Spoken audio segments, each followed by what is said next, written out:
Hi everyone. Today I am going to discuss about how to edit KCET application form. Before that, those who are watching my videos first time, do subscribe and like the videos and do share the videos with your friends. ಆತ್ಮೀಯ ವಿದ್ಯಾರ್ಥಿಗಳೇ, ನಿಮಗೆಲ್ಲ ಗೊತ್ತಿರೋ ಹಾಗೆ ನಿನ್ನೆ ಅಂದರೆ ದಿನಾಂಕ 18/4/25ರಂದು KEA ಅಂದರೆ Karnataka examination authority, Karnataka ಪರೀಕ್ಷಾ ಪ್ರಾಧಿಕಾರವು ಒಂದು ಸೂಚನೆಯನ್ನು ಹೊರಡಿಸಿದೆ.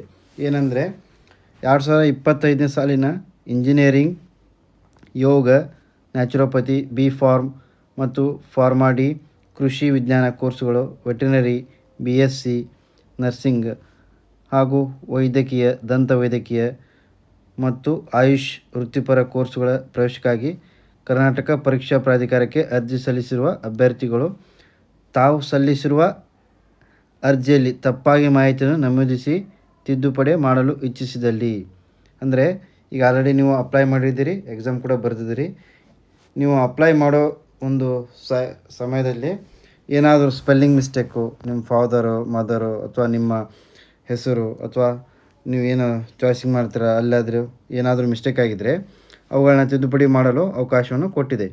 ದಿನಾಂಕ 18 ಅಂದರೆ ನಿನ್ನೆಯಿಂದ ಹಿಡಿದು 2/5/25ವರೆಗೆ ತಿದ್ದುಪಡಿ ಮಾಡಲು ಅವಕಾಶ ಕಲ್ಪಿಸಿದೆ. ಸೊ ಅಂದರೆ ಹೆಚ್ಚು ಕಡಿಮೆ ಒಂದು 10 ಡೇಸ್ ಅಂತ ಆಗ್ಬೋದು, 10-12 ಡೇಸ್ ಆಗ್ತದೆ. ಸೊ ಇಲ್ಲಿ ನೀವು ನೋಡ್ಬೋದು, ಅಭ್ಯರ್ಥಿಗಳು ಅರ್ಜಿಯಲ್ಲಿ ತಪ್ಪಾಗಿ ನಮೂದಿಸಿರುವ ಮೀಸಲಾತಿ ಅಂದರೆ ಅವರ ರಿಸರ್ವೇಷನ್ ಇರ್ಬೋದು, ವಿಶೇಷ ಪ್ರವರ್ಗ ಮತ್ತು ಶೈಕ್ಷಣಿಕ ವಿವರಗಳು, class code A to several numbers are there, A to Z ಇದೆ, ಇವುಗಳನ್ನ ತಿದ್ದುಪಡಿ ಮಾಡಿಕೊಳ್ಳಬಹುದು. ಕ್ಲಾಸ್ ಅಂತ ಬರ್ತದೆ. ಕ್ಲಾಸ್ ಅಂದರೆ ನೀವು ಯಾವ್ಯಾವ ಒಂದು ಮೀಸಲಾತಿಯನ್ನು ಅಪ್ಲೈ ಮಾಡಿರ್ತಿರಲ್ಲ, ಬಯಸಿರ್ತಿರಲ್ಲ, ಅವಕ್ಕೆಲ್ಲ ಕ್ಲಾಸ್ ಅಂತ ಕರೀತಾರೆ. ಓಕೆ, ಅವಕ್ಕೆ ಅಂತ ನಾವು ಶೈಕ್ಷಣಿಕ ವಿವರಗಳಂತ ಕರಿಬೋದು. ಅಲ್ಲಿ ಕ್ಲಾಸ್ ಅಂತ ಬರ್ತದೆ. ಕ್ಲಾಸ್ ಕೋಡ್, ಒಂದೊಂದು ಕೋಡು ಒಂದೊಂದನ್ನು ಇನ್ಫಾರ್ಮೇಷನ್ನ ಇಂಡಿಕೇಟ್ ಮಾಡ್ತಾ ಇರ್ತದೆ, ರಿಸರ್ವೇಷನ್ ಅಂತ ಕರಿಬೋದು. ಓಕೆ, ಇವುಗಳನ್ನ ತಿದ್ದುಪಡಿ ಮಾಡ್ಬೋದು ನೀವು. ಅದೇ ರೀತಿಯಾಗಿ ಅಭ್ಯರ್ಥಿಗಳು ಅರ್ಜಿಯಲ್ಲಿ ಅವರ ಹೆಸರು ಅಥವಾ ತಂದೆ ತಾಯಿಯ ಹೆಸರು, ಜನ್ಮ ದಿನಾಂಕ, SLC 10ನೇ ತರಗತಿ ನೋಂದಣಿ ಸಂಖ್ಯೆ, 2ನೇ PUC ಅಂದರೆ 12th ತರಗತಿಯ ನೋಂದಣಿ ಸಂಖ್ಯೆ ಇತ್ಯಾದಿ ಮಾಹಿತಿಗಳು ತಪ್ಪಾಗಿ ನಮೂದು ಮಾಡಿದ್ದಲ್ಲಿ, ಅಂದರೆ ನೀವು ಅಲ್ಲಿ ಎಂಟ್ರಿ ಮಾಡಬೇಕಾದ್ರೆ ಸಮ್ಟೈಮ್ಸ್ ಮಿಸ್ಟೇಕ್ ಆಗಿರ್ತದೆ, ಅಥವಾ ಗೊತ್ತಿಲ್ಲದೆ ನೀವೇನು ಸ್ಪೆಲ್ಲಿಂಗ್ ಮಿಸ್ಟೇಕ್ ಮಾಡಿರ್ತೀರಿ ಅಪ್ಲೈ ಮಾಡ್ಬೇಕಾರೆ. ಸೊ ಆ ರೀತಿ ಇದ್ದಾಗ ನೀವೇನು ಮಾಡಬೇಕಾಗುತ್ತೆ, ತಿದ್ದುಪಡಿ ಮಾಡ್ಕೋಬೋದು. ತಿದ್ದುಪಡಿಗೆ ಪ್ರಾಧಿಕಾರಕ್ಕೆ ಮನವಿಯನ್ನು ದಾಖಲೆ ಸಮೇತ ಸಲ್ಲಿಸುವುದು. ಸೊ ಅಂದರೆ ನೀವು ಯಾವೊಂದು ಮಿಸ್ಟೇಕ್ ಮಾಡಿರ್ತಾರಲ್ಲ ಅದಕ್ಕೆ ಸೂಕ್ತ ದಾಖಲೆಯನ್ನು ಸಲ್ಲಿಸಿ ನೀವು ಅದೇ ಸರಿ ಮಾಡ್ಬೋದು.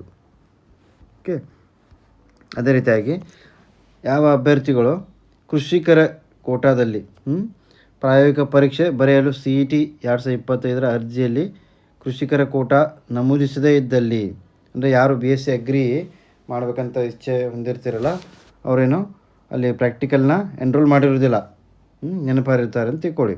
ಸೊ ಹಾಗಿದ್ದಾಗ ಅಂಥ ಅಭ್ಯರ್ಥಿಗಳಿಗೆ ದಿನಾಂಕ 24/4/2025ವರೆಗೆ ಮಾತ್ರ ತಿದ್ದುಪಡಿಗೆ ಅವಕಾಶ ನೀಡಲಾಗಿದೆ. ಅಂದರೆ ನಾಳೆಯವರೆಗೂ ಅವಕಾಶ ಇರ್ತದೆ.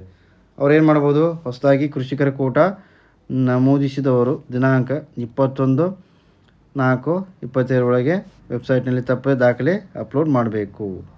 ಓಕೆ, ಇದಾರು ಹೊಸದಾಗಿ ಮಾಡೋರು 21ವರೆಗೆ ಟೈಮ್ ಇದೆ, ನಾಡಿದ್ದವರೆಗೂ.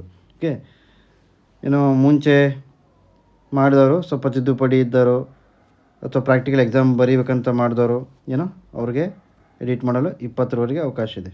ಓಕೆ, ಈ ರೀತಿಯಾಗಿ KEAದವರು ಒಂದು ಮಾರ್ಗಸೂಚಿಯನ್ನು ಹೊರಡಿಸಿದ್ದಾರೆ. ಆದ ಕಾರಣ ಎಲ್ಲ ವಿದ್ಯಾರ್ಥಿಗಳು ತಪ್ಪದೇ ಈ ಒಂದು ಮಾಹಿತಿಯನ್ನು ಓದಿಕೊಂಡು ತಮ್ಮ ಒಂದು CET ಅಪ್ಲಿಕೇಶನ್ 2020ರಲ್ಲಿ ಏನಾದರೂ ಮಿಸ್ಟೇಕ್ಸ್ ಇದ್ದರೆ ನೀವು ಸರಿ ಮಾಡ್ಕೋಬೋದು. ಓಕೆ, ಮುಂದಿನ ಮಾಹಿತಿಯಾಗಿ ನಮ್ಮ ಒಂದು ಚಾನಲನ್ನು ಸಬ್ಸ್ಕ್ರೈಬ್ ಮಾಡಿ. Thank you.